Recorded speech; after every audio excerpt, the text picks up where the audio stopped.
Oba! E aí, cambada, como é que vocês estão? Aqui é o Silas, o tio do bigode. Bem-vindos a mais um episódio do Heavy Mustache. Solta a vinheta!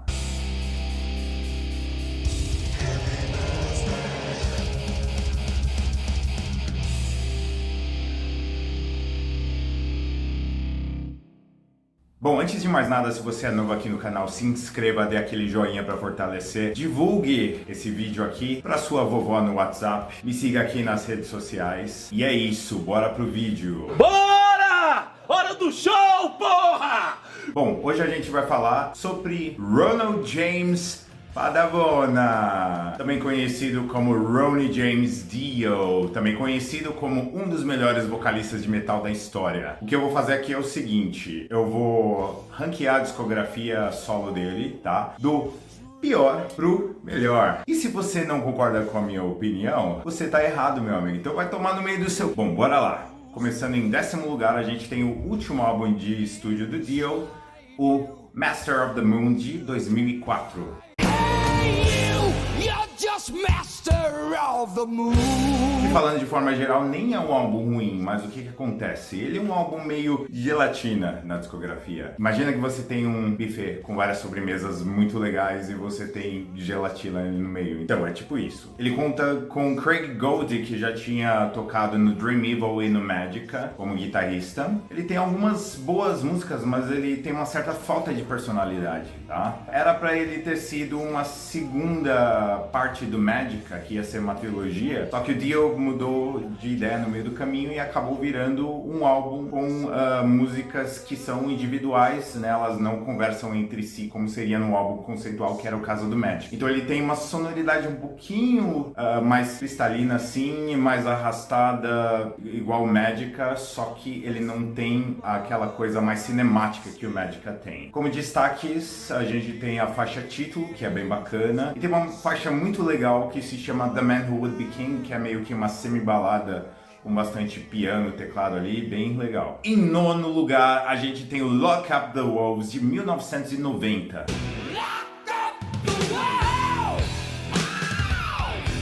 E foi o 4º álbum do Dio, com uma reformulação geral no line-up. A gente tem a estreia e também o único álbum do Rowan Robertson, que na época ele tinha 17 anos, cara. E também o Jens Johansson no teclado, que basicamente não serviu de nada, tava ali só pra fazer nome, porque o teclado mal aparece nesse álbum. O que acontece? Ele é um álbum que começa bem legal, com uma energia bem bacana, assim, com heavy metal tradicional, só que depois de um tempinho ele pende pra uma coisa mais blues metal, e ele acaba ficando muito arrastado, meio desconexo, meio burocrático, longo. Começa muito legal com Wild One, depois tem Born on the Sun, que é muito bacana, Hey Angel, que tem uma pegada mais radiofônica, mas é bem legal também, e essa pegada blues metal mais lenta funciona na faixa título, a Lock Up the Wolves. De resto, fica meio, sabe, mais ou menos, mais ou menos. Em 8º lugar, a gente tem o Angry Machines de 1996.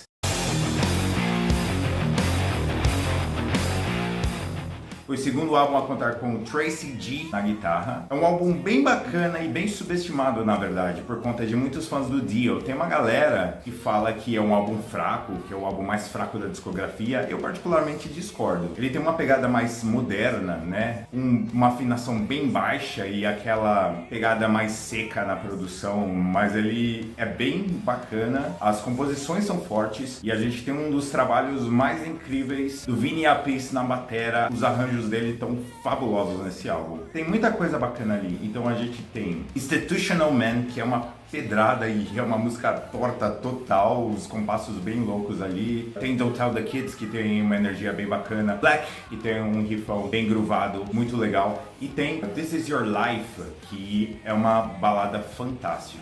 Em 7º lugar, a gente tem provavelmente o começo de uma polêmica. O 3º álbum, Sacred Heart, de 1985.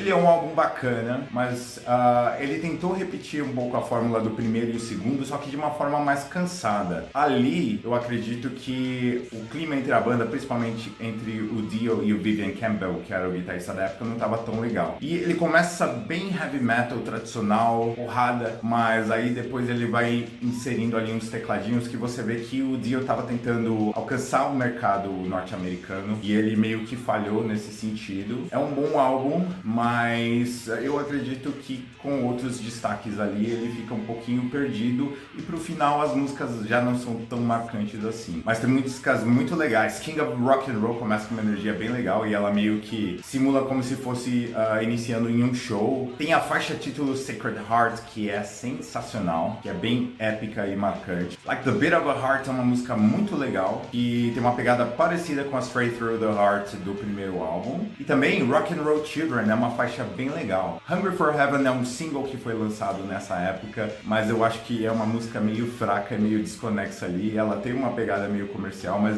só meio forçada. Acho que ele tentou repetir a fórmula da Rainbow in the Dark, mas sem sucesso. Em sexto lugar, a gente tem o Magica, de 2000.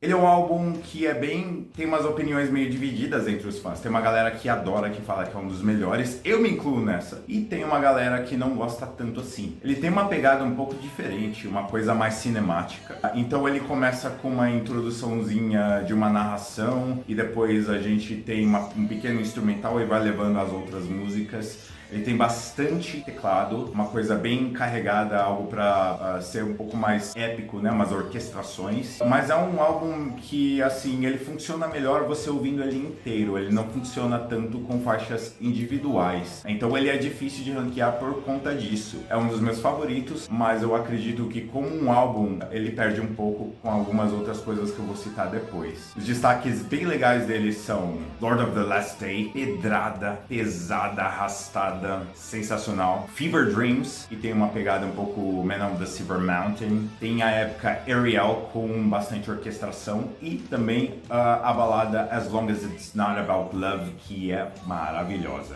Quinto lugar, a gente tem o Killing the Dragon, de 2002.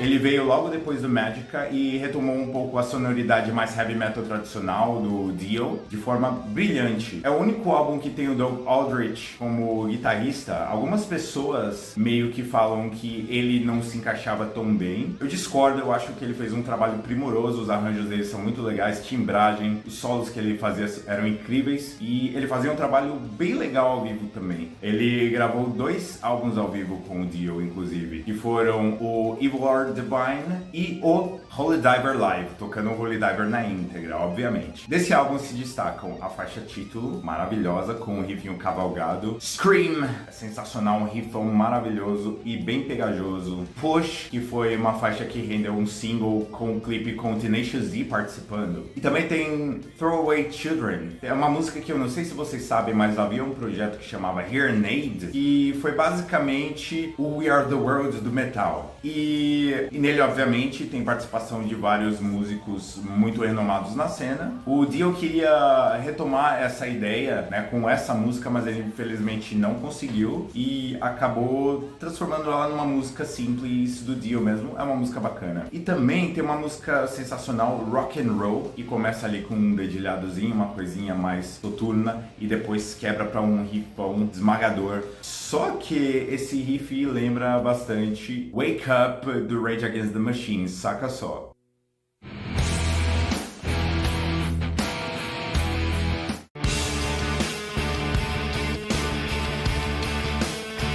Agora é a hora que a porca torce o rabo e todo mundo vai querer me matar. Quarto lugar, The Last in Line, de 1984.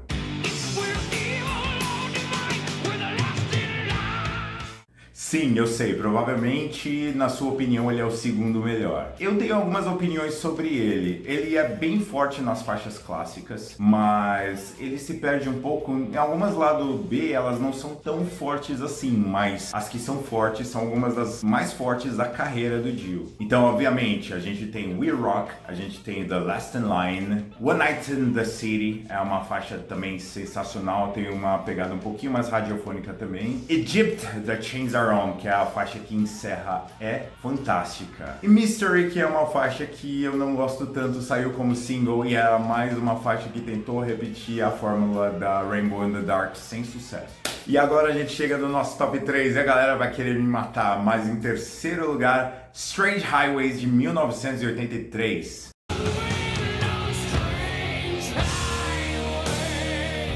Cara, na moral, esse álbum é fantástico. Se você acha o contrário, eu peço para que você ouça ele com atenção, porque ele tem algumas das composições mais fortes da carreira e ele como um todo, ele é bem sólido. Eu acho difícil apontar uma faixa fraca nele. Foi o primeiro álbum a contar com Tracy G na guitarra e também a volta do Vinny Appice na batera. Basicamente, a formação que era de uma banda que chamava World War III, que o Vinny Appice havia formado. Só que o Jimmy Bain acabou saindo e o Dio acabou recrutando o Jeff Pilson, que fez um trabalho primoroso no baixo. Esse álbum ele tem uma pegada mais moderna, uma produção mais seca, só que funciona muito bem. Ele envelheceu muito bem, é um álbum de metal dos anos 90, só que um heavy metal reformulado para ser algo mais moderno, com riffs cavalões, o Dio num dos melhores momentos vocais dele e vários destaques. Então, Jesus, Mary and the Holy Ghost, Hollywood Black, Here's to You, que é bem rapidona, bem cheia de energia, e a faixa título, que é um doom metal meio moderno, que é um negócio destruidor, cara. Sério, dei uma ouvida nesse álbum, tire suas conclusões. Segundo lugar, Dream Evil de 1987.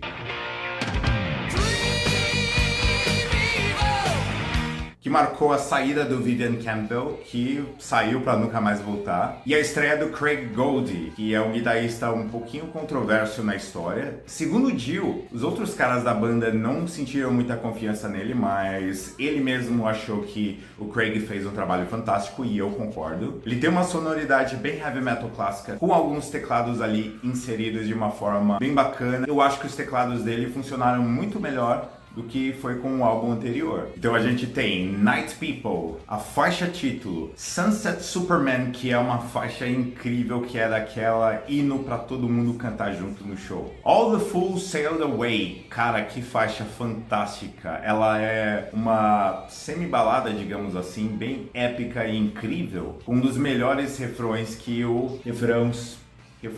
Cara, eu tenho que lembrar, cara, o Papai Regis ensinou, eu esqueci. E tem uma faixa meio AOR ali, meio comercial, que é I Could Have Been a Dreamer, que foi uma das faixas mais comerciais do Dio que realmente funcionou. Eu acho o refrão dela fantástico. A única coisa que esse álbum peca um pouquinho é na produção, mas as composições dele são tão fortes que a gente passa aquele paninho, né? Em primeirão, obviamente, não podia deixar de ser Holy Diver, de 1983.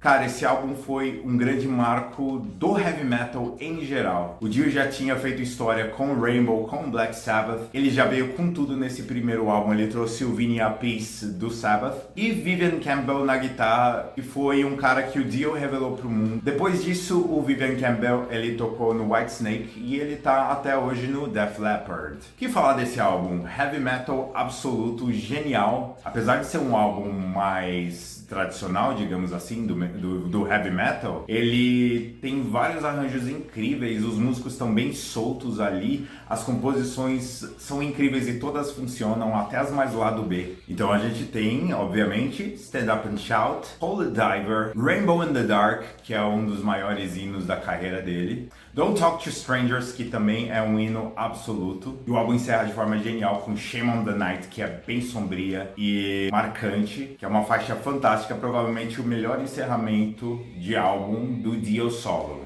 Bateu uma salva de palma aqui pro profissional. Então é isso. Esse foi o meu ranking. O que vocês acharam? Acordaram muito aí? Estão querendo me matar? Deixa nos comentários, fala como seria o seu top 10 do Dio. E além disso, se inscreva, ative o sininho de notificações para você ter acesso às outras coisas que vão ter no canal. Me siga nas outras redes sociais. E é isso aí. Até a próxima. Bye. Heavy Mustache.